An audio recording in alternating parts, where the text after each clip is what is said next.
Sejumlah siswa sekolah dasar di Ohio Desa Dian Darat, Kabupaten Maluku Tenggara terpaksa melintasi jembatan rusak setiap harinya. Para siswa terpaksa menyeberangi jembatan tersebut dengan berpegangan erat di sisi kiri jembatan agar bisa sampai ke sekolah.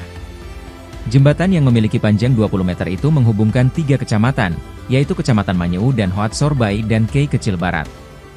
Namun jembatan itu kerap mengalami kerusakan tiap 5 tahun sekali.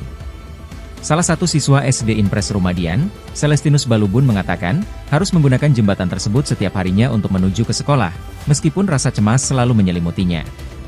Sementara, Eda Balubun warga setempat berharap agar pengerjaannya bisa segera rampung. Menurutnya, warga hanya minta dibuatkan yang lebih baik atau dibuat jembatan darurat untuk sementara waktu. Sementara, di lokasi tidak nampak petugas dari PUPR Bina Marga Maluku, yang ada hanya pekerja jembatan dan pihak perusahaan yang mengutus karyawannya untuk meninjau progres pengerjaan. Salah satu karyawan yang enggan namanya dipublis mengatakan, PUPR tidak di sini, semua ada di jembatan sebelah Dian Tetoat. Untuk diketahui, jembatan penghubung antara Ohio Rumadian, Dian Darat, Kabupaten Maluku Tenggara ambrol pada Kamis 3 Oktober 2024 pukul 5.13 WIB.